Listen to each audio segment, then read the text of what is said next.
Okay, so let me put my show on mute. After all, they're on commercial. I apologize about not being on top of things this year. It's not been an atypical year. It's just been 2023. And hello, Heathcliff. Thank you, my big baby. Can I have the calendar? He says, but I'm sitting on it, Mom. I know you are, but I need the calendar to read to the people. Because we have children of all ages who are waiting on Santa Claus. And I know, isn't it awful? Okay, let Mama have the calendar. Let Mama have the calendar. Come on.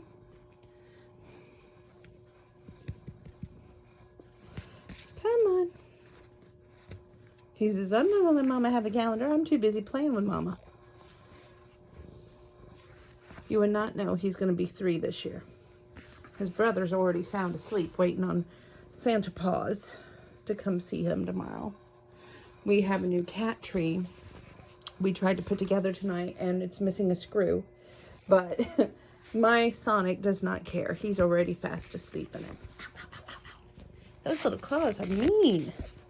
Okay, here we go. Now we need day 7, right? So no. Well, we may need day 7, but I don't know if we're going to get it out or not. Here we go. Panda Up. And yes, it's on Autumn Publishing. And 2023, sold as part of a set, not for resale. And let's read this little story, shall we? I'm going to try and see how many I can knock out of this series. If I don't get very many tonight, then my game plan is to knock out as many as I can before the beginning of the year. And I do apologize for falling behind, but life happens. May, Miriam, Priva, and Abby burst through the school doors, dancing and singing. They were hours away from seeing their favorite band, Ford Town, in concert and hanging out with them backstage. There was just one thing stopping them. I need to clean the family temple, said May.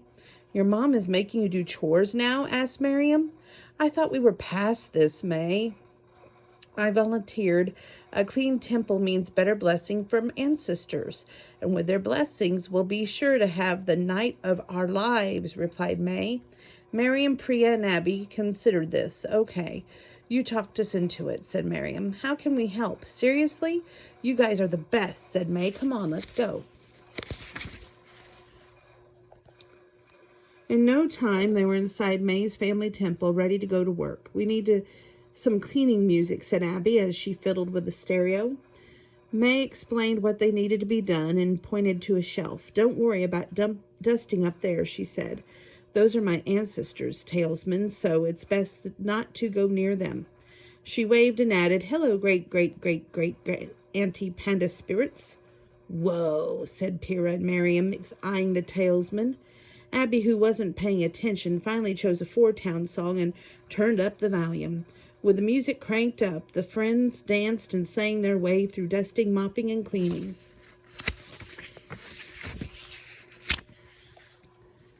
3 spirits floated around the friends, and the first found Miriam.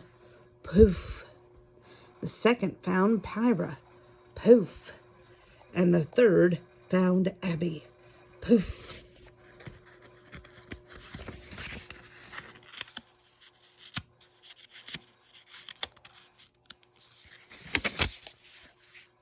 OMG, you guys look amazing, said May. She was so excited she poofed into a red panda herself. How did this happen? Asked Miriam in shock. I guess when my great-great-great-great-auntie's gone, the panda spirits went into whoever was nearby, explained May. Which was you guys. We need a group hug, said Abby, wrapping her arms around her friends. After their furry embrace, May decided to give her bestie some pointers. To return to your human form, you need to learn how to calm down and relax.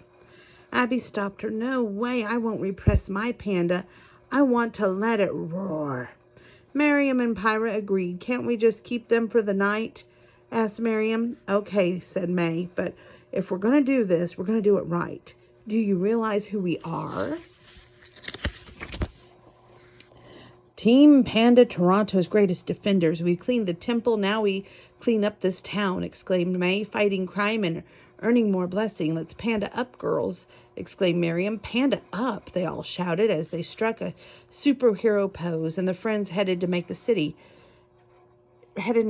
ready to make their mark. Donna cannot talk tonight, and she's sorry. Okay. It wasn't long before Miriam spotted someone in need. My kitty, cried a little girl as she pointed to the top of a wall. I got you, said Miriam. Everyone watched as Miriam rescued the kitten and brought it back down safely. They continued on their way, and when approached the Daisy Mart, they heard Devin, the clerk, yell, Stop, thief! This one's all mine, said Abby. Taking off in a flash, she pounced on the thief, pinning him to the ground. Devin looked at Abby with awe. Wow, thanks, furry superheroes, he said. They were halfway to the stadium when they spotted a group of 4 townies looking downtrodden at a bus stop.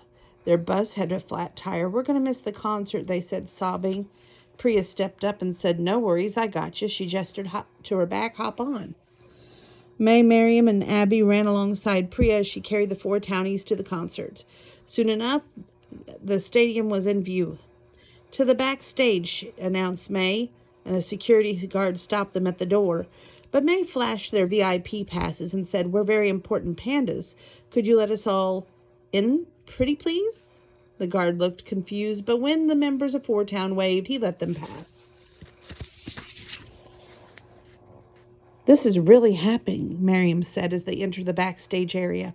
We're not dreaming, right? Asked Priya. Nope, said Abby, grinning. It's real. The band members welcomed all 4 pandas and other 4 townies into the green room, and the party panda began. Abby nearly pounced on Tae Young as she curled up next to him as she helped herself to some chips. 4 Town forever, said Priya, snapping selfies with Jessie. Robert put on some music, and Miriam and May danced and sang along.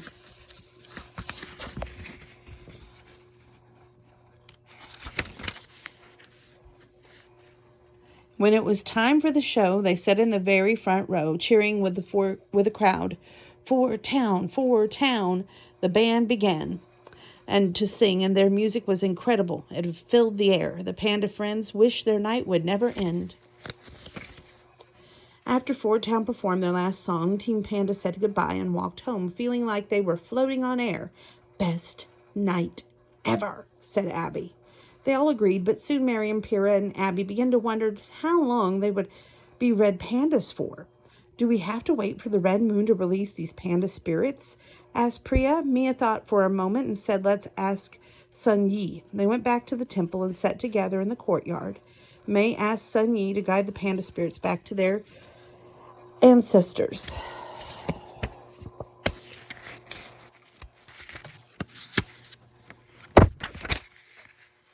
Poof! Suddenly the red panda spirits left Miriam, Priya, and Abby's bodies, and they hovered in the midair for only a moment before soaring up to the moon. With a swoosh, the girls smiled, watching the spirits disappear into the night, hoping that one day they'd be able to panda up together again. That is so cool, right? And that's day 7. So stay tuned. We got many more days to come.